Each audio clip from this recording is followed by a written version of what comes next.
आपके सामने अति महत्वपूर्ण समाचारों की प्रस्तुति करें।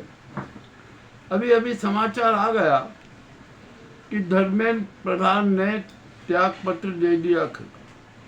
जैसे ये समाचार आया, जंतर मंतर पर खुशी की लहर दौड़ गई, जश्न का माहौल हो गया। अरे जो काम बहुत पहले हो जाना था वो बहुत देरी से हुआ। अब मामला बड़ा विचित्र हो गया है। आइए, अब ये तो धर्मेंद्र प्रधान का काम हो गया। अब किसका नंबर लगेगा? अगला नंबर लगने वाला है अमित शाह का। उन्हें भी त्याग पत्र देना पड़ेगा, इसमें कोई शंका नहीं है। और नरेंद्र मोदी को भी त्याग पत्र देना पड़ेगा। यदि ऐसी स्थिति आ गई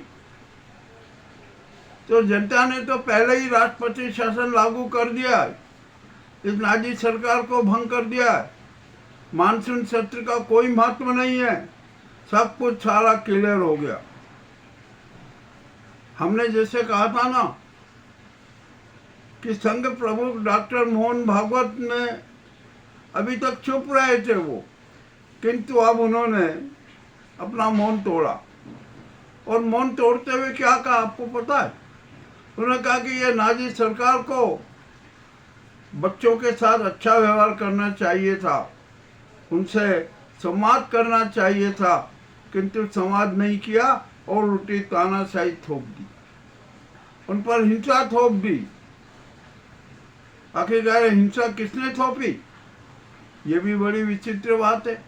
तो सीधा सच्चा निशाना अमित शाह पर था कि अब अमित शाह को भी त्याग पत्र दे देना चाहिए और मोदी जी को भी त्याग पत्र दे देना चाहिए।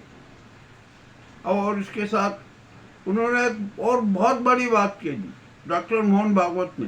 डॉक्टर मोहन भागवत ने स्पष्ट कहा कि अरे हम जो भाषण देते हैं मंचों से, जो मार अपने आप को बड़ा वो बताते हैं, तो आप पहले अपना व्यवहार तो सुधार लीजिए। आप भाषण देने के पूर्व भाषण लंबे लंबे दे देते हैं, किंतु अपने आचरण में तो सुधार करिए। यह डॉक्टर मोहन भागवत ने स्पष्ट संकेत दिया और यह संकेत बहुत महत्वपूर्ण संकेत है। और इसके बाद में मोदी को भी त्याग पत्र दे देना चाहिए। यह भी तय हो चुका है, अमित शाह को भी त्याग पत्र दे देना चाहिए।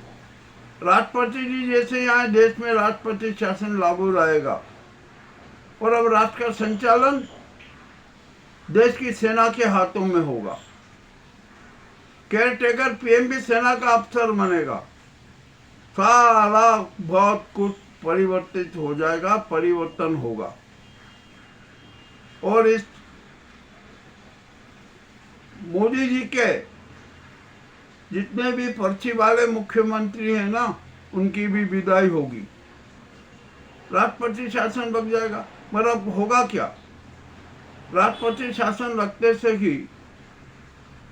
देश की व्यवस्था में परिवर्तन होगा।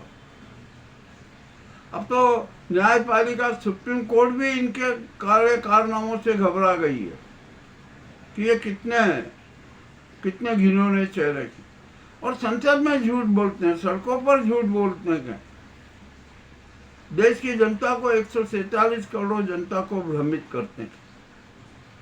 ऐसा तो होना नहीं चाहिए, परंतु हो रहा है।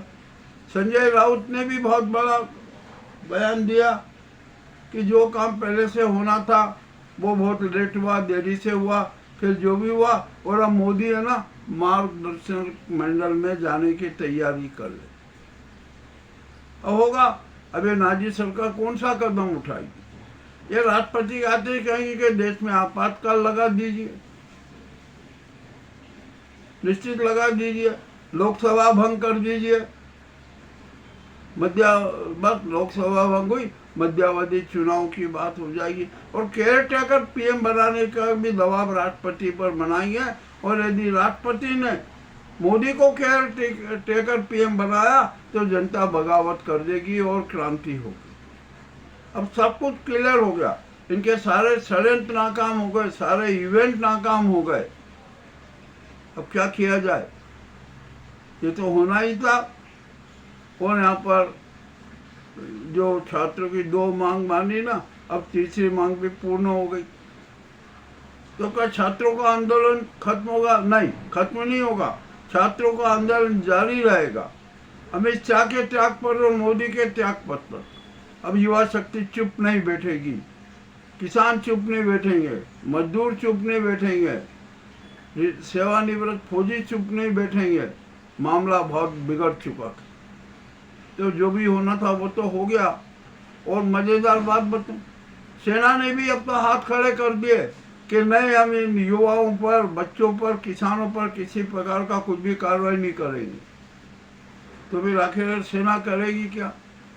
अब जब सेना की जांच होगी ना, तो सेना इन सभी को गिरफ्तार करेगी और इनका स्थायी निवास अब इनके घर पर नहीं होगा, तिहाड़ जेल में होगा।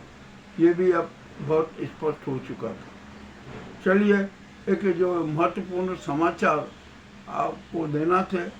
एक तानाशाही खत्म हुई, नाजीबाद खत्म हुआ, और जो शिक्षा के जो पावन मंदिर जो गंदा कर दिया गया था, प्रदूषित कर दिया गया था, उसमें भी अब सुधार आई। अब राम मंदिर के मामले में भी बहुत बड़े सुधार की जरूरत है।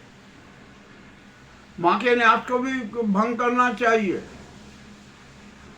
नहीं होना चाहिए। वहां पर शंकराचार्य हैं और रामादल के जो साधु संत हैं, वो ही न्यासी होना चाहिए। ये वीक पे भाजपा के इनके नेताओं का न्यासी बनाने से क्या मतलब? और वो बांगड़ा जी को महासचिव बनाने का चल रहा है। कोई किसी नेता को बनाने की जरूरत नहीं है। राम मंदिर की सारी व्यवस्था ये साधु संत लोग देखेंगे, न्यास भी उनका रहेगा, ये सब उनका रहेगा। अब तो ये मोदी जी के सारे झूठ के पर्दे, झूठ का आकाश सब खत्म हो गया। अरे इतना झूठ बोले, 12 साल में इतना झूठ बोले कि उनको खुद को याद नहीं कि मैं कितना झूठ बोला हूँ। अब हो गया काम खत्म, सारी खत्म हो गई। मोदी जी का राजनीतिक इतिहास, भूगोल ही बदल गया, सब कुछ खत्म हो गया। भैया जो तानाशाही करता है ना, नाजीबाद करता है, जो देश की 147 करोड़ जनता को मूर्ख समझता है ना, उसका अंत ऐसा ही होता था। और हो गया अंत, अब कोई दिक्कत नहीं है। अब मोदी प्रधानमंत्री नहीं रहेंगे। उन्होंने तो साथी चाली चली थी कि मैं प्रधानमंत्री पर छोड़ के राष्ट्रपति बन जाऊं, अब वो भी नहीं बन सकेंगे। संविधान का 130 संशोधन विधेयक जेपीसी में चला गया, ठंडे बस्ते में चला गया। अब 131वां संशोधन बिल भी खत्म हो गया, उसकी भी कोई जरूरत नहीं है। कोई नया परिसीमन नहीं होगा। पहले सबसे पहले जनसंख्या पूर्ण होगी और उसके आधार पर फिर नया परिसीमन की बात होगी। ये भी अब खुलासा कर देते हैं। ये अति महत्वपूर्ण समाचार आपके सामने प्रस्तुत है। आपको कैसे लगे हमें अवश्य बताएं। बहुत बहुत धन्यवाद।